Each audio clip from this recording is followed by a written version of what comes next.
nagtuloy ang concert ni Taylor Swift. Anyari sa Boston Celtics, literal na dinurog malala ng Dallas Mavericks. Good mood ang Mavs duo, happy na si Dirk Nowitzki. So NBA Finals Game 4, Dallas Mavericks kontra sa Boston Celtics. Nahawak ang advantage, available pa this game si Kristaps Porzingis. Well, kasi simula pa lang mainit na agad ang palitan ng puntos ng magkabilang duo ng both teams. Early combined 10 points ni Luka at Kyrie, burado ng combined 11 points ni Jason Tatum at Jaylen Brown. Nabasag na lang ang shootout na yan matapos ang 5 straight points ni Derek Lively, including itong alley-oop slam dunk. Ganda pa ng dukot sa play na to ni Derek Jones Jr. Halfway mark dahil sa ralayan ng Dallas Mavericks, biglang nabagang kanilang lamang sa double digit. Takeover mode pa rin ng Mavs superstars. Bonus pat na kuha na nila ng maagang dalawang foul si Al Horford. Magkakagulo pa sa dulo at parehong nakainita ni Derek Jones Jr. si Tatum at Brown kung sa natapos ang opening frame, tambak ng 13 points ang Boston Celtics, 34-21. Second quarter, magandang pangitain pa rin para sa Dallas Mavericks dahil off the bench, instant impact naman si Dante Exum na agad kumana ng 5 straight points. Problema nga lang at may tatlong foul na si PJ Washington, kumana pa ng corner 3-pointer si Jaylen Brown, pero di nagpatinag dyan ang home team at muling napa-takeover ang Mavs duo na so far meron ng combined 36 points, 25 points dyan kay Luka Doncic.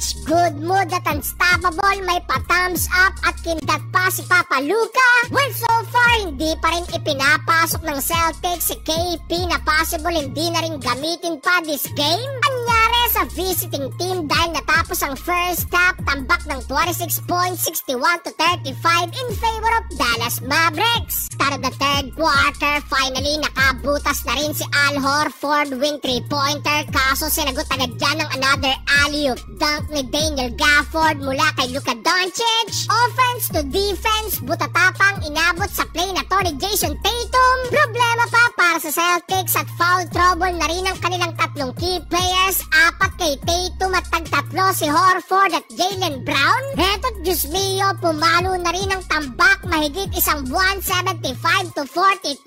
Wala pa rin makapigil sa Mavs duo with combined 50 points na pa-showtime pa si Derek Lively sa kanyang back-to-back dunk. Happy na si Dirk Nowitzki at natapos ang third period, isang buwan pa rin ang tambak, 60-92. Fourth and final quarter, alam na this, ika nga dahil sa laki ng tambak, hindi na rin ibinalik pa ang mga key players, kaya sa huli, walang magaganap na concert ni Taylor Swift. Panalo ang Dallas Mavericks, 3-1. O mga bata, kaya huwag kayong mawawala hanggang sa susunod nating pagkikita. Paalam!